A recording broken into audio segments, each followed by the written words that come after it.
This is Nolan Arba, the first human being to receive Elon Musk's Neuralink brain implant. Let's talk about how Neuralink technology has already begun to change the world. Neuralink introduced the world to their very first human patient, Nolan Arba. With his personal Neuralink engineer holding the camera, the man who we've all been speculating about for the past 2 months finally got the opportunity to tell his own story. Nolan is 29 years old and has spent the past 8 years living as a quadriplegic after a diving accident dislocated his C4 and C5 vertebrae. These are bones kind of right in the middle of the neck, halfway between your collarbone and the base of your skull.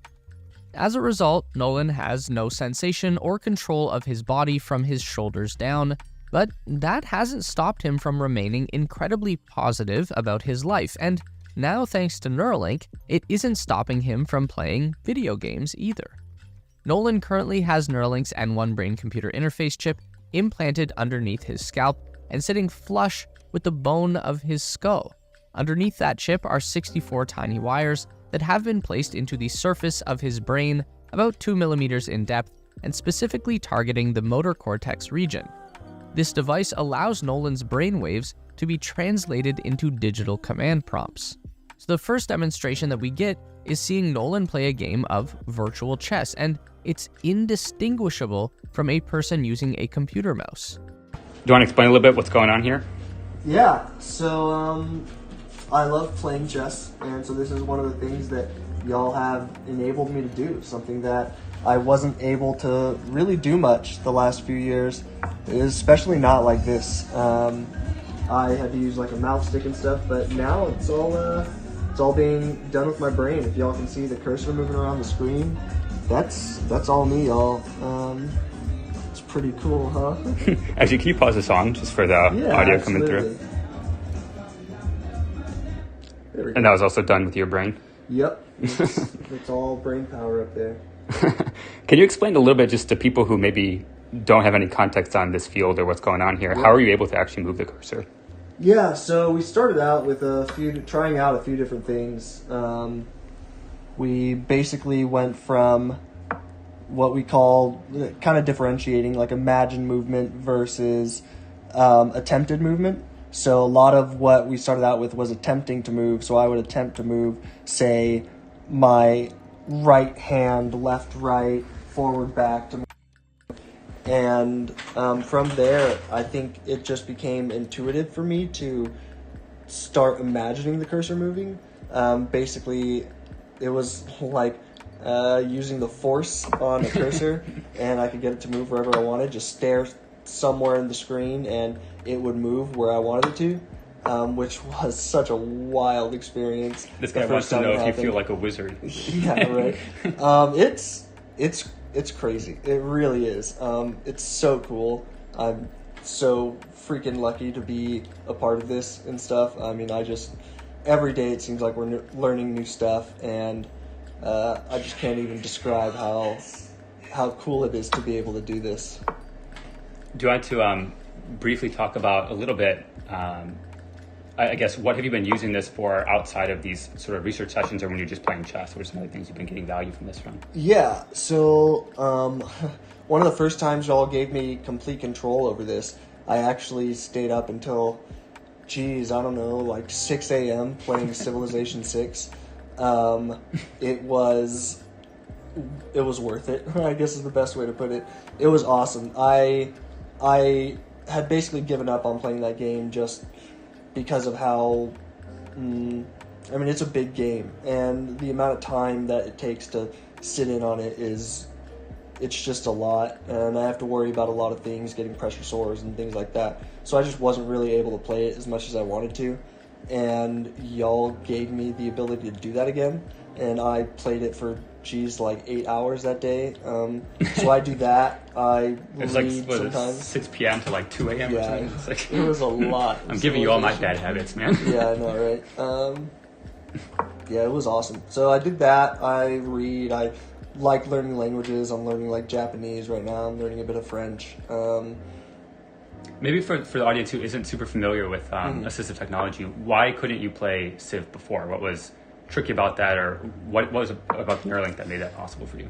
Yeah, so one of the big things, honestly, was that, I think I just got checkmated. The only way I could play it was through pad, and that didn't allow me to play online at all, so that kind of sucked to begin with.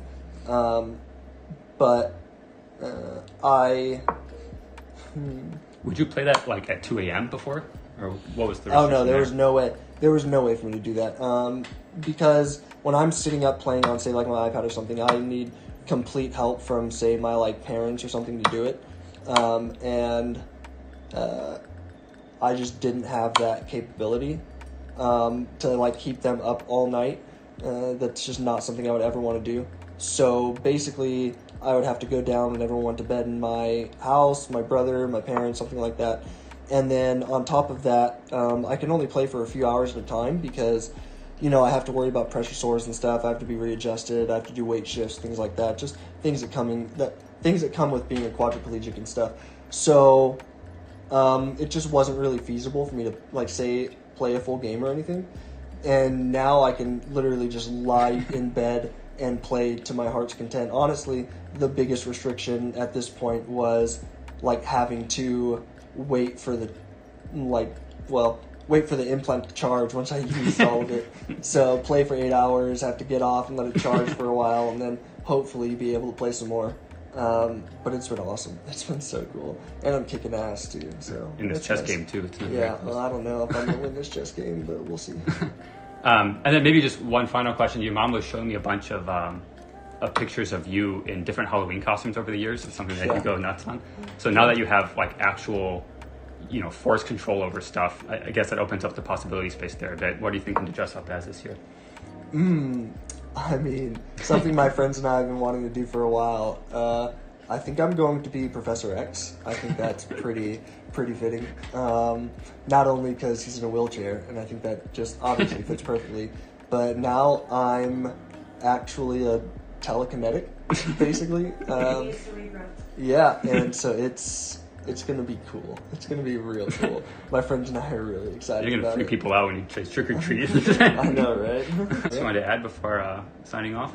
We got more work to do. A lot to learn about the brain here. Yeah, I mean, it's not perfect. I would say that we have run into some issues.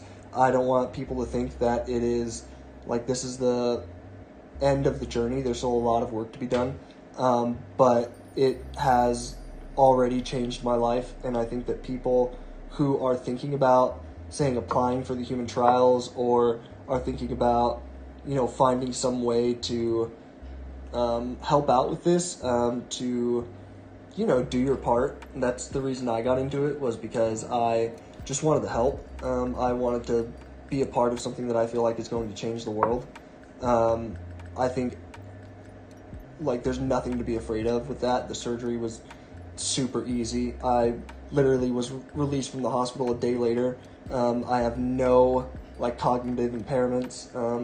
Well, I guess none that were caused by the surgery. I beat you in chess like once, so yeah. I do have a pretty good record in chess right now. As far as just like, yeah, but I just think that it's really awesome. And I want to thank Neuralink for doing this, for working hard every day to make this, you know, a reality. I think that they are going to change the world. Nolan hits pause on the background music. He moves the cursor around the screen quickly and smoothly in a way that seems effortless. Prior to the implant, Nolan would have to use a mouth stick to control his laptop. Now he is using a Bluetooth signal that transmits from a small computer chip in his skull directly to his device. Nolan explains the process of learning to use his Neuralink, and this was a learning experience for everyone because the engineers who have been developing this product for nearly a decade have never been able to hear feedback on what it's like to actually use their device.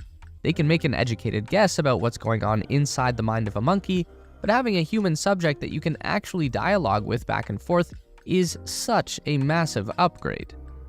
There were two approaches that Nolan worked on with the team: attempted movement versus imagined movement. Attempted movement was focused on trying to move his hand to move the mouse, the way that he would have done before he was injured. The idea being that even though his spine is broken, the neural pathways associated with movement are still intact and can be used as triggers for device control. Then there's imagined movement, and according to Nolan, this quickly became the most intuitive way to use his Neuralink ability. All he has to do is imagine the cursor moving, like using the force to move an object. He just looks at the area on the screen, and the cursor goes where he wants it to. And you can tell how effortless this is because as Nolan is talking to his Neuralink engineer and to the camera, he is also continuing to play chess at the same time. So he can already multitask between physical activity and Neuralink activity. And Nolan has only had his implant since January 28th.